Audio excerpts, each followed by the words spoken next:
Welcome back to the third season of National Network, where we talk about all things FBLA. My name is Jorge Hernandez Aguilera, and I am Insect's Outreach Coordinator. My name is Lilia Hakobian, and I'm NSEC's Resources Director. In this episode, we are introducing not one, but two state secretaries, Clara Marino from South Carolina FBLA and Maha Chaudhary from Maryland. Welcome, and thank you for taking the time to join us for today's episode.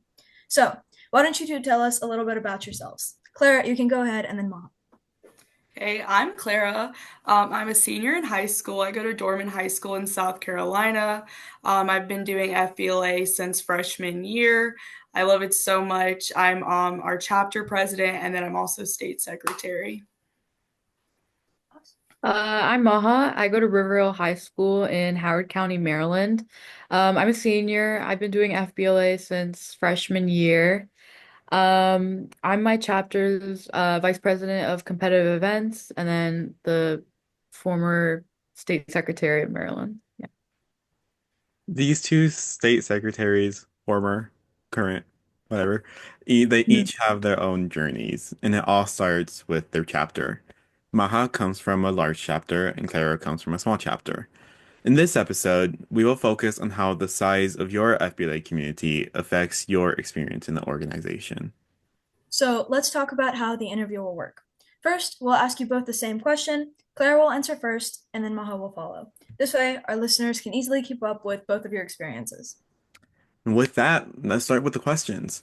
The first question is, how did you learn about FBLA and what made you join? So my mom is our FBLA's state or our FBLA's advisor, and she also works on the state now for fundraising. So I've been going to FBLA events actually like since I was like a little child, and so she's always been doing it. I remember I would be like I was out I think one of the first nationals I ever went to, I was probably like 7 or 8. And like I remember like sneaking in with like some of the older girls and everything, and even as a little kid it was always so much fun, and I appreciate that all of her students were so like welcoming for me, especially because I was like a little girl. But so since then I've always loved it, and so obviously when I got to high school I was super excited to join. That's Wait, so the question was when we first heard about slash joined FBLA? Yes. Okay, sorry, I forgot. You're good. Um, so I think I heard about FBLA honestly through like older siblings, because at our school it's a pretty like well-known organization. So everyone kind of knows. Like in freshman year when they tell you like, oh, you're supposed to join a bunch of clubs, FBLA is like one of the ones where like a lot of people join, usually like in their freshman year just to like get a feel of it. So I mean, I guess I was one of those. FBLA at our school is like pretty intimidating, but like I don't know. I don't know. I just joined it just for fun and then I ended up loving it like so much that obviously I'm at this point now. So yeah. so cool. Clara, you reminded me of, and I think Jorge too, of Taylor, who's our executive assistant on NSEC.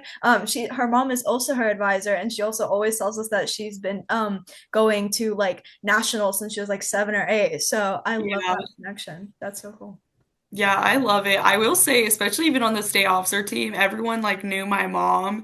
And so like, all these kids, I've never met them before. And so we're all meeting and like, yeah, my mom's my officer and that, or like my advisor, and that honestly became relevant a lot. She was really heavily involved in everything I've done in FBLA. But yeah, I loved going as a little kid. I thought it was so fun. I think that's so awesome. And Maha, honestly, same with my high school. Everybody kind of knows that FBLA is one of the biggest organizations. That's part of the reason we have so many members. But on to our second question. So, how has your chapter supported you in your pursuit to state office, and what was your overall experience campaigning and running in relation to your chapters? So for me, I don't think for my chapter had run for state office that I remember at all, maybe like a while ago. So this was definitely new. I had told my mom like a few years ago that I wanted to be state officer. And so this year she told me like, I guess like 2 months before I had, or like 2 months before state even happened. So I turned in my application kind of late. My chapter was super supportive though. Now, luckily for me, I didn't actually compete against anyone for state secretary, and so I not many people were running for office that year, so it was a little bit more simple to run, and there weren't as many things you needed to do. But we gave a speech at state, and then we had booths and everything. My chapter was definitely super helpful with that, and they helped me set up everything and campaign, and that was fun. They gave out my stickers and everything, and it was fun though. We were at the beach for state last year when I was running, so everyone was having just such a great time. And at night when everyone would hang out, we'd all be like saying like go vote for Clara, and it was just super fun. But my chapter was definitely very supportive. I told them all like on the bus there, I was like, oh yeah, by the way, I'm running for like a state office and you guys have to help me. And they were like, okay. But yeah, last year I think there was maybe like 30 or so kids in my chapter, so it's definitely a lot smaller than many other states chapters. Awesome. Oh yeah, Maha, you can go. Oh, yeah, so actually, I wasn't really planning on running for state office. One of our past officers actually was the secretary last year, the state secretary. And I don't know, I never really thought about it, but then one day, one of the past president, like last year's presidents, for our school chapter, she was like, "Oh, like, why don't you run? Like, nobody's running." And I was like, "Oh, like, I don't think I would get that." Like, I don't know, because I was just like, I was sort of like one of the like middle level officers at our chapter, so I assumed like, oh, one of the higher officers would probably run, but nobody did. So then I was just like, okay, like, I guess I will. And actually, funny that you mentioned Clara, our states was at the beach too, which was really fun. Yeah. But yeah, so I ran. I had so much help from like the officer team because our officer team is it's pretty big at our school. It's like 20 officers. So I had a lot of help from them. Like they helped me make my what is it called? Poster board and like I hand pressed buttons for like I don't know, 6 hours. Like I was sitting, I printed out the like cutouts. I got like metal pieces. I got plastic pieces to go on top of the buttons, and I actually bought a button press, like to pet press buttons. It was a Wow. cool thing. Um, so yeah, we made buttons and stuff. And actually, like I mean, it sounds like I was super prepared, but I was not prepared because I actually had like no idea about anything about running for state office. Um, and I just kind of did it. And I remember like I was told that we were supposed to be like campaigning or whatever, but I was like, oh, okay, like I don't really know what campaigning means. And then they just put me in like a booth or whatever with my board, and then I would sit there for from 9 or like 11 a.m. until like 4 or 5 p.m. just like talking to people, and I was like, oh, I did not expect this. Like I did not Yeah, expect me people to just be too. coming up to me and like interrogating me the whole time. I don't know why I didn't do more research. Like I definitely should have. Like I don't know what I thought, what I was expecting, but I've never really campaigned like in that sort of way, so I don't really know what to expect. Um but yeah, overall it was a really good experience. Like I learned a lot from it, and honestly like I love talking to people, so it wasn't like difficult for me. Um and I was running against like my position, like the most people were running for secretary, which is funny because every year it like switches because people think, oh, nobody ran for that last year, so then they run for it, and then it's like the highest run for position. But yeah, it was a really good experience. I enjoyed it. It was a little tiring, but I had a lot of help, so it was good.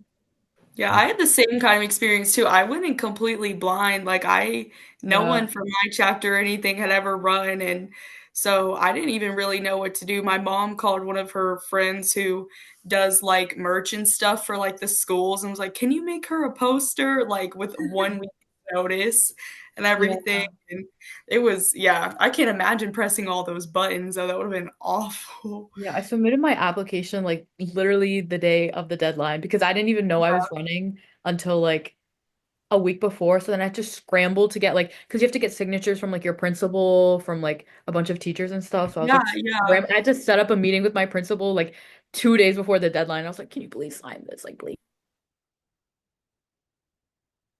Yeah, I didn't even talk to my principal. My one of my like teachers was like, "Yeah, I'll ask him for you." I was like, "Thanks." Like I didn't even have time. I also did it so last minute. But but no one talked to me really. Like I talked to like barely anyone because no one was running against me. So I guess people weren't really interested in talking to me. So I would just like find random people and chat with them, but Oh. most people didn't come up and ask me anything. No, I mean, I ran my eighth grade year for state office, Ooh. and I mean, it was crazy. It was a wild experience. Loved it. Loved it. But the thing is, I have like so many state officers previously before me, um, who have ran and who have like prepared me for that campaigning and all that stuff. And I just blew it. Literally, I did not have any like board or anything at my booth. I had like a bunch of drawings. That's it. Like, Oh. ugh, ugh. It went, it went okay, but no, it's no, but those were really interesting how different they were. And I mean, thank you for sharing that. Even if it was a question, it was very interesting to hear about that. The next thing I would like to talk about is your experience before being a state officer. How were your access to FBLA resources, like accessing toolkits, the Tomorrow's Business Leader, or competitive event study materials, anything like that? Were they easy to find, or were they a bit more difficult to find access to?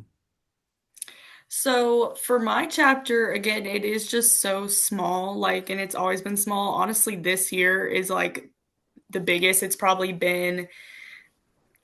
I don't even know, like since before I got to high school, like genuinely, it's our chapter is definitely really small. And so we do have, I guess, I don't know, we have like resources in a sense. I mean, normally we're just like, yeah, look up a Quizlet and like but it's good. I mean, this year a bunch of people placed at state, especially for our presentation events. I will say we're definitely better at presentation. But I mean, even testing. But it was fun. I did help some kids with their presentation events and like videos and everything, and they placed and did really well. But I definitely wouldn't say we have the most resources. It's just my mom who's the advisor, and so it's like really just her, and then like depending on the amount of kids. So I don't know. We definitely like compared to other chapters and stuff, we don't do as much, I would say, and we're not as like for my chapter, we love like just the idea of networking and stuff. So when we go to like state and nationals, like we just want to talk to people and meet people from everywhere. And just like get to like learn about other things, and we love going to like the different workshops and stuff. So when we are like in our chapter, we're not having like like for a state meeting and stuff, we have a pretty structured layout and everything. We don't have those for our meetings as much. And so we would just kind of go with the flow.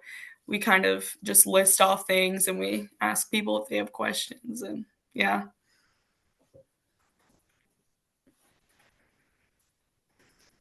Oh. Uh-huh. Okay. Um, can you repeat the question? Sorry, I Yeah. Oh, yeah. Oh, all right. Okay. Before being a state officer, what did your access to FBLA resources look like? Like accessing toolkits, Tomorrow's Business Leader, and competitive event studies material. Honestly, well, I know now that our state provides like a lot of resources, but back then I didn't really I didn't know anything about like toolkits or any of that. Like I feel like once I got into this position, I started learning more about like even just FBLA in general. Like I learned so much more once I got the position. But our school, I mean, they do a pretty good job of providing members with resources. Um, so a lot of things that our school hosts like monthly, quarterly-ish workshops like for our FBLA general members. So that kind of helps with like what you were saying, like just like networking and meeting other people and things like that. And then also we have a bunch of like study sessions for competitive events.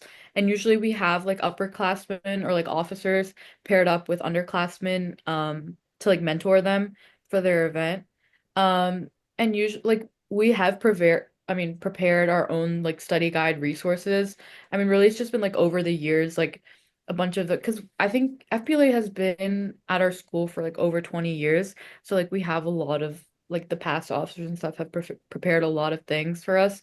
So we have a bunch of like study guides prepared, which I mean, they help, but it's really just about how much effort you put in. So like I feel like everyone has a pretty general understanding of what to do, but then again, it's like up to the individual themselves to like do it. I definitely agree. And I'm glad both of you brought up networking because that's our next question. So, needless to say, a larger chapter just has more people. So, you're kind of forced to interact more and you have more opportunities for mentoring, like you mentioned. But again, it does depend on the individual as well as your state. So, that being said, I want to ask both of you, has networking within FBLA been easier or harder based on your chapter size? Well, for my chapter, again, like our size is so small, and most of the people, even in our chapter, are like my friends and stuff. Like, so my freshman year, we went to Chicago. I think there was 11 of us. And it was my older brother, and then I guess a few of his friends, and then a few of my friends, and just some stragglers around. But I mean, because our group's so small, we're all able to kind of just like be one, I guess, and we all typically get along well and are all kind of really friendly. So even last year at nationals, we all went to one big dinner and everything and talked, and it's nice because there aren't as many, so I think it's a lot more personable. And so like when we go to stuff like state and nationals, we kind of travel like in groups to like meet people. So, and I definitely would say a lot of people in my chapter are super outgoing and talkative, and I think some of the kids who aren't as outgoing and talkative have been able to be more comfortable with us and everything because we are super open and want to talk to everyone. Um, and so I feel like that's been super helpful with just the networking aspect. So again, like I can't imagine there being 300 plus people in my chapter. I wouldn't know how I'd even, manage that. We don't really even have like I'm our chapter's officer, but we don't really even have like a council or anything, or just multiple officers. It's just kind of me and then my mom, and that's all we really need. One of my friends, she's like our social media coordinator, and it's it's just a lot more like close knit with everything. And so like when we do go to nationals and stuff, we just walk around and talk to random people together usually. And yeah, so it's definitely easier to kind of get to know each other. And so, like, I was able to help multiple kids with their presentations and stuff this year because it's not like I had 100 other people that I needed to worry about. And I guess in that sense, if I had a bigger chapter, we would definitely have a lot more officers and everything. But being like chapter president, I was able to help kids a lot closer and help them make their videos and answer any questions that they had. So everyone has each other's phone numbers, and everyone was texting me and asking me questions, and I was like just there to help them, which was super helpful. Not just for them, but for me too, to just kind of learn, and being able to talk to everyone in my chapter is so great because we are all close and friendly. Um, yeah, so networking's easier, I would say, with our chapter. With our chapter, I honestly I would say it depends like what the setting is. We do offer a lot of good like networking opportunities. Like we have set up our own professional network, so we call it PN.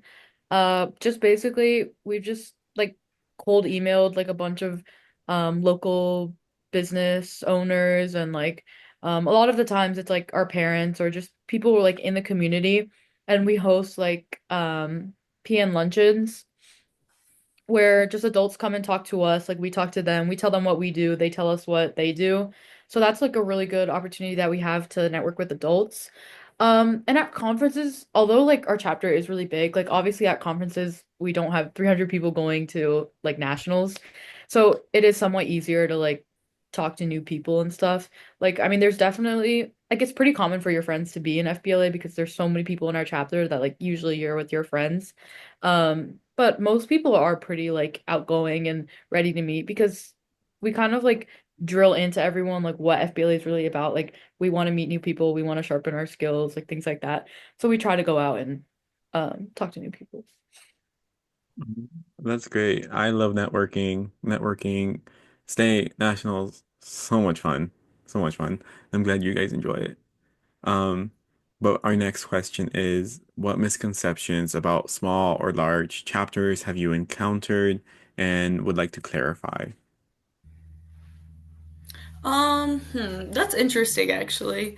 I don't really hear many like misconceptions, I guess. I don't know. I feel like people, well, the thing about my school is I go to the largest high school in the state, and so Ah. being like there's like 4,000 kids at my school, but I go to school with 4,000 kids and then there's like barely anyone in the club, and so that is something that people are always like, well, if you go to the largest high school in the state, why are there like no members in your group. Now, based on our state members, we're actually the third largest chapter, but like this first and second largest chapter have like over 100 kids, and then it goes to ours where it was like 40 something.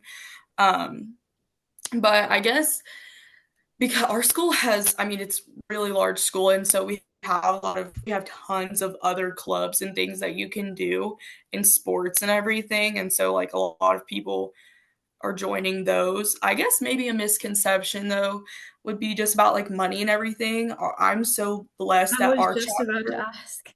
yeah, our chapter actually pays for all of our trips. So my mom gets a grant every year, and then this year because nationals will be really expensive, I think the school's paying for most of it. So that is obviously we're so lucky in that sense. And now not every chapter is like this though. I know a bunch of other chapters like the members have to pay for everything, but all we have to pay for is like food and like if we want to shop or anything, which I think we're also lucky for. Especially because like trips like to Chicago and California and everything, those can be so expensive, and you know everyone in our chapter gets to go though, which is super amazing. Like so for nationals this year, as long as you competed at state, you can go to nationals, which is super great. But I'm not really sure any other misconceptions about small chapters. A misconception about our chapter is it's a cult. Like that is the number one word that like everyone uses to describe. There are a lot of people in our FBLA chapter, but then everyone who is not in FBLA is like completely against it. Like you're either in it or you're not. Like there's no in between. Like everyone who's not in it is like, "Oh my God, you guys are a cult. You guys are a cult." And honestly, like I see why they think that because like sometimes it is a little intimidating because I mean, even as a freshman, I remember there were like seniors, like officers or whatever, who would dress up in suits like on the first day of school, like trying to recruit people for FBLA. And like they would go into all the we still do this. Like now it's me, I'm the senior in the suit. But they go into the classrooms and they give a presentation on why you should join FBLA and they're wearing their suits and they're like straight fit. Well, they're not straight faced, but like it's still scary when you see a senior like coming at you like join FBLA. That's so cool though. Yeah. That's So actually really fun. yeah, I mean, I think it's funny. Like as a freshman, I was so scared. I was like, "Oh my God, like that is terrifying." But now, like, I am the senior in the suit, so it's like I hope these freshmen aren't scared. Like honestly, like I've learned so much from FBLA, so it's like, it's a great opportunity. But yeah, that's a big misconception that it's a cult. But it's not a cult because we offer so many cool things. Like you learn so much. I think the only reason they call it is a cult is because like at every school event we always have FBLA representatives. So we always have people dressed up in suits. So it's like, but now it's kind of like a thing that if you see somebody dressed up in a suit, like everyone kind of rolls their eyes, like, oh, those are the FBLA kids. Like at football games and stuff. No, I mean we have like different events. Like we have this it's called Hawk Flock. Our school mascot is a hawk, so it's called Hawk Flock, where just like different club, usually it's at the beginning of the year and then at the end of the year, like representatives from each club like kind of like present their club and get people to join it. But like FBLA is always wearing a suit. Or like during parent like what is it called? Back to school night, there's always people in suits, like talking to the parents. And then like I don't know, just like each one of those events, there's always somebody from FBLA. I was thinking you were talking about like football games. Kids are showing up in suits or something. That's really No, but cool. I Yeah, it is. I totally agree though. I think it's totally the same at my school. Our chapter isn't that huge either. It's about 100 people. But not all of those are active, obviously. That being said though, we are so running out of time. Thank you, Zoom, for your wonderful 45-minute time limit. But Mhm. so that being said, I have one final question for both of you. So a sentence, if you could just give one piece of advice to kids in a small or large chapter who want to make the most out of their FBLA experience, what would it be? Just a sentence. I would just say go into FBLA with an open mind and soak up as much as you can from it, and just access as many resources as you can through it. Perfect. And Mom? I would say take advantage of every opportunity. Okay. Yeah. Well, that being said, Clara, Maha, thank you both so much for joining us today and sharing how your FBLA journeys have been shaped by your chapter environments. It's been ridiculously eye-opening to hear your perspectives, especially from California and Oregon, and the unique challenges and opportunities that come with both of your chapter dynamics. Absolutely. I mean, you've given our, I'm sorry, did you want to say something? Oh no, I was just saying thank you for having us. Oh, okay. I'm so sorry. I'm so sorry. Um, but you two have definitely given our listeners so much to think about, whether they're in a smaller, close-knit team or a larger, more extensive group. No matter the setting, FBLA is about growth, leadership, and making the most of every opportunity. Just like We're yourself. incredibly grateful to have had this conversation with you two. And to all of our listeners, thank you for tuning in to this episode of National Network. We'll see you next time. Bye.